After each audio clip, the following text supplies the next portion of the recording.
నమస్తే అమ్మా. శ్రీ గురుపే నమః, శ్రీ మాత్రే నమః. నమస్తే అమ్మా. చాలా మందిలో ఒక డౌట్ ఉంటుంది. డౌట్ అనే కాదు, రియల్ లైఫ్ ఎక్స్పీరియన్స్ కూడా వాళ్ళలో వాళ్ళకి. అయితే ఎక్కువగా నవ్వుతున్నాము, ఆ రోజు నలుగురిలో కలిసి బాగా ఎంజాయ్ చేశాము, బాగా హ్యాపీగా ఉన్నాము అంటే ఖచ్చితంగా దీనికి మించి ఏడుస్తాను అనే ఒక నమ్మకం చాలా మందిలో ఉంటుంది. అది చాలా మంది షేర్ చేశారు కూడా. అంటే ఫ్రెండ్ సర్కిల్లో అలా మాట్లాడుకున్నప్పుడు ఇలా అనిపిస్తుంది నాకు, నీకేమన్నా అనిపిస్తుందా అంటే అవును నేను ఇది ఎక్స్పీరియన్స్ చేసిన అని చెప్పిన సందర్భాలు చాలా ఉన్నాయి. అసలు నిజంగా దీన్ని ఎలా తీసుకోవచ్చు అంటారు? ఇలాంటివి నమ్మచ్చు అంటారా? మూఢనమ్మకాలను తీసి పక్కన పెట్టేయచ్చు అంటారా? మనకి లైఫ్ అంటే ఏం చెప్పు, కంపల్సరీ బాధలు, సుఖాలు ఉంటాయి. ఎప్పుడు సుఖమే ఉండదు, అలాని ఎప్పుడు బాధలే ఉండవు. ఇంకొక విషయం ఏంటంటే, ఆ నెక్స్ట్ ఏం జరుగుతుందో కూడా ఎవరికి తెలియదు. ఆ నెక్స్ట్ ఏం జరుగుతుందో ఎవరికి తెలియదు కాబట్టి మనం ఏం చెప్తాం, ఉన్న దాంట్లో తృప్తిగా ఉండాలి, ఉన్న దాంట్లో ఆనందంగా ఉండాలి, ఉన్న దాంట్లో సంతోషంగా ఉండాలి అని చెప్తాం. ఎందుకు ఈ మాట ఉన్న దాంట్లో అని అంటే, మనకి ఏదో ఉన్న లగ్జరీస్ దాంట్లో కాదు, మనం ఉన్నప్పుడు, ఓకే, మనం ఉన్నంతలో, అంటే మన ప్రాణం ఉన్నంత వరకు ఈ ఉన్న దాంట్లో అనేది మన ఇంట్లో ఏదో కలిగి ఉంది, మనం ఏదో రాజభోగాలు అనుభవిస్తున్నామని కాదు అర్థం. సంపాదన ఇవి కాదు. మనం ఉన్నప్పుడే, మనం ఈ శరీరంతో ఉన్నప్పుడే మనం ఆనందంగా ఉండాలి, మనం సంతోషంగా ఉండాలి, మనం నలుగురితో కలిసి జీవించాలి. అదేదో మొన్న రీసెంట్గా ఫిలింలో కూడా మళ్ళీ పుడతామా ఏంటి, పెద్ది మూవీలో మళ్ళీ పుడతామా ఏంటి అని డైలాగ్ ఉంది చూడు, అలాంటిది మనం ఉన్న దాంట్లో మనం సంతోషంగా ఉండాలని చెప్పారు. ఎందుకు అలా చెప్పారు అనంటే, ఎప్పుడైతే ఈ జీవి భూమిపైకి వస్తుందో కర్మల్ని వెంటేసుకొని వస్తుంది. కర్మ ఉంటేనే జీవి పుట్టుక అనేది. ఈ కర్మని వెంటేసుకొని వచ్చినప్పుడు ఏం జరుగుతుందంటే, పాపము పుణ్యం అనేవి రెండింటిని వేసుకొని వస్తుంది. నీకు పుణ్యం వచ్చినప్పుడు నువ్వు సుఖాన్ని అనుభవిస్తావు, పాపం వచ్చినప్పుడు నువ్వు బాధలను అనుభవిస్తావు. కానీ ఒకటి, ఏ రోజైనా కూడా ఆ రోజంతా బాధలో గడిచేది చాలా తక్కువ కాలం. అంటే ఏవో జరగరానివి జరిగినప్పుడు మాత్రమే ఎక్కువ బాధ. అంటే ఓ వారం, ఒక నెల, ఒక 3 నెలలు, అంటే ఏవైనా మరణాలు సంభవించినప్పుడు బాధ, కంప్లీట్గా బాధ అనేది ఉంటుంది. అదొక్కటి పక్కన పెడితే, ఆ సిచ్యువేషన్స్ అనేది పక్కన పెడితే, అలాంటి సిచ్యువేషన్స్కి సంబంధించిన కొన్ని ఉంటాయి, యాక్సిడెంట్స్ కానీ అలాంటివి కానీ.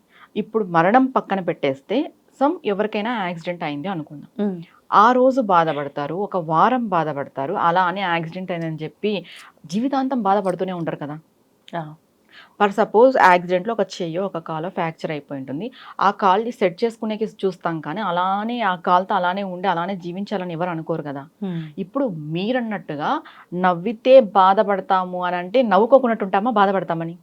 కానీ కొంత ఆలోచిస్తాం కదా, ఈ రోజు నేను ఎక్కువగా నవ్వినా అని అంటే ఖచ్చితంగా ఏదో ఒకటి ఇబ్బంది ఈ రోజు నువ్వు ఎక్కువగా నవ్వాలని రాసుంది, నీకు అంత సంతోషం భగవంతుడు ఇచ్చాడు, దాన్ని నువ్వు సంతోషంగా ఎంజాయ్ చేయి, దాన్ని అనుభవించు, దాన్ని అనుభూతి చెందు. మళ్ళీ నువ్వు ఎప్పుడో రేపు ఏడుస్తానని చెప్పి ఇప్పుడు నువ్వు నవ్వుతూ ఉన్నా కూడా, నేను ఇలా నవ్వుతూ ఉంటే రేపు ఏడుస్తానేమో అని ఆ ఏడుపు ముఖం మళ్ళీ ముందే ఎందుకు తెచ్చిపెట్టుకోవాలి?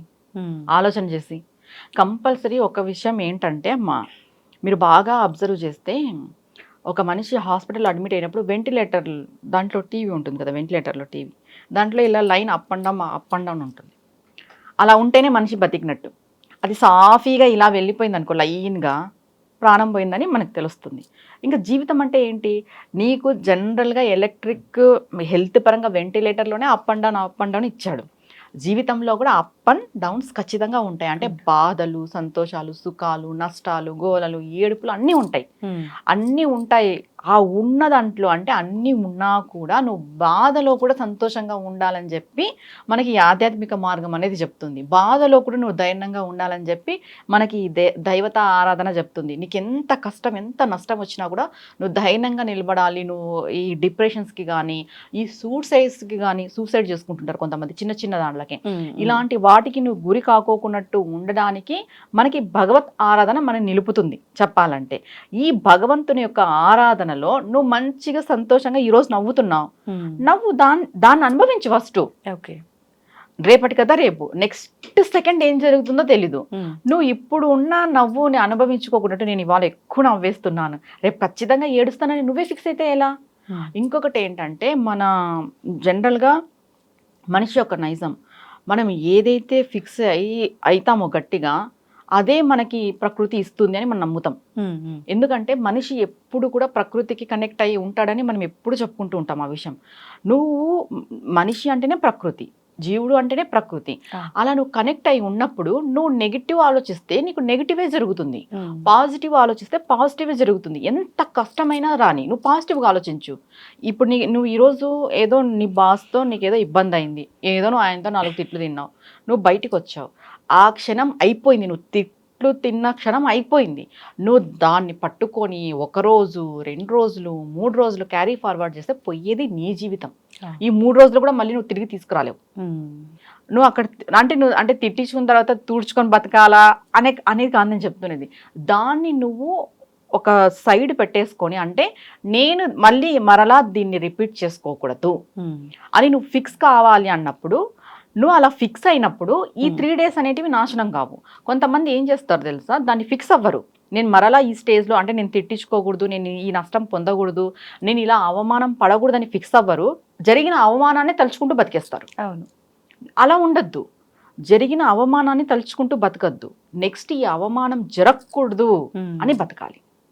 అలా బతికినప్పుడు ఆటోమేటిక్గా మనం సంతోషంగా ఆహ్లాదంగా ఉంటాం. ఇంకా మీరన్నట్టుగా ఇలాంటి ఆలోచన వస్తుంది చాలా మందికి. అంటే చాలా మంది దగ్గర నేను ఇది విన్నాను, చాలా వరకు నేను ఇది విన్నాను. ఇప్పుడు ఎక్కువగా నవ్వితే రేపు ఏడుస్తాను, ఇప్పుడు ఎక్కువగా నవ్వితే రేపు ఏదో ఇష్యూ జరుగుతుంది. ఇంకొకటి బాగా కొంతమంది ఎడం కన్ను కొట్టుకుంటే కుడి కన్ను కొట్టుకుంటే, ఇలాంటివి కూడా నేను విన్నాను. అంటే కుడి కన్ను కొట్టుకుంటే ఏదో ఇష్యూ అవుతుంది, ఆడవాళ్ళకి గొడవలు అవుతాయి. ఎడం కన్ను కొట్టుకుంటే మంచి జరుగుతుంది.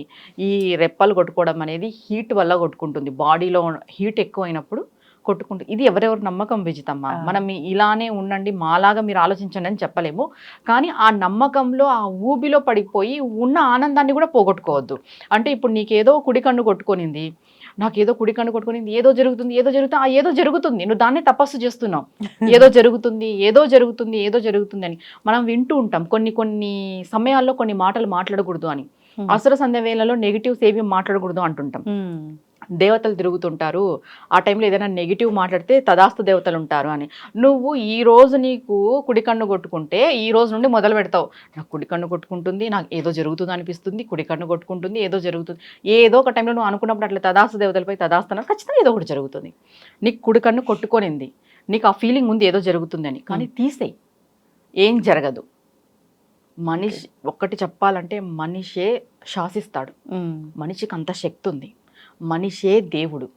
చెప్పాలంటే దేవుడు చేసిన మనుషులు అంటాం కదా, దేవుడు మనుషుల్ని చేశాడు, కానీ మనిషి దైవంగా మారేంత శక్తి మనిషికి ఉంది. మనిషి దేన్నైనా కూడా సాధించగలడు, శాసించగలడు. మనిషి అనుకోవాలి. అలాంటిది నువ్వు ఎప్పుడు నెగిటివ్ అనుకుంటే నువ్వు నెగిటివ్గానే ఉంటావు, నీకు నెగిటివే జరుగుతుంది. నువ్వు పాజిటివ్గా అనుకో. అది నువ్వు చెయ్యలేకపోయినా కూడా ప్రయత్నం చేయి, నేను చెయ్యగలను, ఇది ఎందుకు నాతో కాదు, అంతే. అలా ఈ మైండ్ సెట్తో మనం ముందుకెళ్తే ఆల్మోస్ట్ సంతోషంగానే ఉంటాం. ఎప్పుడు కూడా పాజిటివిటీ అనేది ఉండాలి. ఇప్పుడు అందరూ కలిసి అందరు గ్యాదర్ అయినప్పుడు నువ్వు బాగా నవ్వుతూ ఉన్నావు, వెంటనే నీకు ఒక థాట్ వస్తుంది, నేను ఈరోజు ఇంతగా నవ్వుతున్నా రేపు ఏడుస్తానేమో అంటే. ఎందుకు వస్తుంది నీకు ఆ థాట్? పాజిటివ్గా ఉండు. ఈరోజు నువ్వు అందరితో కలిసి ఇంత నవ్వుతున్నావు అంటే రేపు కూడా ఆనందంగా ఉంటానని అనుకో. రేపు ఎందుకు ఏడుస్తానని అనుకుంటావు? నువ్వు ఏదైతే అనుకుంటావో అదే జరుగుతుంది. ఓకే, ఒక్కసారి మైండ్ సెట్ మార్చి చూడండి. ఎందుకంటే అన్ని విషయాల్లో ఏదనుకుంటే అది జరగట్లేదు ఎందుకని? ఇది కొన్ని ఏండ్లుగా అనుకుంటూ వస్తారు ఈ విషయాన్ని, నెగిటివ్స్. ఇప్పుడు నేను అన్నట్టుగా ఈ కుడి కన్ను కొట్టుకోవడం అనేది చాలా వరకు నేను చాలా మందితో విన్నాను ఈ మ్యాటర్. కొన్ని ఏండ్లుగా అనుకుంటూ దానికి అలవాటు పడిపోయింటారు కాబట్టి అవి నెక్స్ట్ డేనే జరుగుతాయి. అలానే ఓకే, కొత్తగా అనుకోండి. ఈ కొత్తగా అనుకోవడం ఒక 6 నెలలు 1 year ప్రాసెస్ చేస్తారంటే కొత్తదే జరుగుతుంది. నెగిటివ్ ఎందుకు జరుగుతుంది? ఇప్పుడు నువ్వు ఒక గత 10 సంవత్సరాల నుండి 15 సంవత్సరాల నుండి ఈ రోజు నవ్వితే రేపు ఏడుస్తాననే అపోహలో 10 సంవత్సరాలుగా పెరిగింటావు. 15 ఏళ్ళ నుండి 15 ఏళ్ళు అనుకుందాం, 15 సంవత్సరాలు వచ్చినప్పుడు మనకు ఒక ఆలోచన అనేది వస్తుంది, ఏదైనా మంచి చెడు అన్నప్పుడు. ఒక ఆడపిల్ల కానీ ఆ అబ్బాయి కానీ 15 సంవత్సరాల నుండి అలానే పెరిగింటాడు. 25-30 సంవత్సరాలకు వచ్చినప్పుడు ఈ రోజు నవ్వితే రేపు ఏడుస్తానంటే టక్కని జరిగిపోతుంది. ఎందుకంటే నువ్వు కొన్నేళ్ళ సాధన చేసావు నెగిటివ్లోనే, జరుగుతుంది అని. అది కూడా నీకు ఎవరో చెప్పింటారు, ఎక్కువ నవ్వద్దు, ఏడుస్తావని.